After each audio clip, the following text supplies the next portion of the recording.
Hello দর্শক বন্ধুরা, কেমন আছেন আপনারা সবাই? আশা করছি বেশ ভালো আছেন। ঢালিউডের রঙিন জগৎ আবারও উত্তাল হয়ে উঠেছে। এবার কেন্দ্রবিন্দুতে শাকিব খান, শবনম বুবলি এবং অপু বিশ্বাস।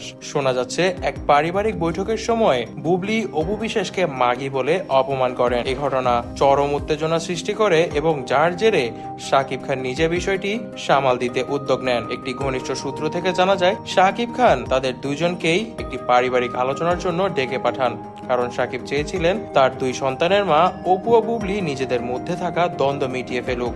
কিন্তু বৈঠক শুরু হওয়ার কিছুক্ষণের মধ্যেই উত্তপ্ত বাক্য বিনিময় শুরু হয়। সূত্র জানায়, তর্কের এক পর্যায়ে বুবলি রাগান্বিত হয়ে অপু বিশ্বাসকে প্রকাশ্যে মাগি বলে সম্বোধন করেন। উপস্থিত সবাই হতবাক হয়ে যায় এতে। বিশেষ করে শাকিব খান কোনোভাবেই এ ধরনের অপমান মেনে নিতে পারেননি। বুবলির এমন আচরণে শাকিব ক্ষিপ্ত হয়ে ওঠেন। তিনি বুবলিকে তীব্র কথা শোনান এবং বলেন, এভাবে অপুকে অপমান করার কোনো অধিকার তোমার নেই। আমাদের ব্যক্তিগত সমস্যা থাকতেই পারে, কিন্তু প্রকাশ্যে এমন ভাষা ব্যবহার মেনে নেওয়া যায় না। এ ঘটনায় বুবলিও ভেঙে পড়েন এবং জানান যে তিনি দীর্ঘদিন ধরেই অপু বিশ্বাসের প্রতি জমে থাকা ক্ষোভের কারণে আবেগে নিয়ন্ত্রণ রাখতে পারেননি। আমরা আগে থেকেই জানি বুবলি অপু বিশ্বাসকে কখনোই পছন্দ করতো না। অপু বিশ্বাসকে বুবলি পছন্দ করতো না বলেই অপু বিশ্বাসের সঙ্গে শাকিব খানের সংসার টিকিয়ে রাখতে দেননি বুবলি, এবং এই জন্যই নতুন ভাবে তাদেরকে এক করার উদ্যোগ নিয়েছিলেন শাকিব খান। তবে এই প্রচেষ্টাও ব্যর্থ গেল। অপু বিশ্বাস, যিনি এই ঘটনার শিকার, বৈঠক থেকে বেরিয়ে আসার কিছুক্ষণ আগে বলেন, আমি একজন সন্তানের মা, শাকিবের সঙ্গে যাই হোক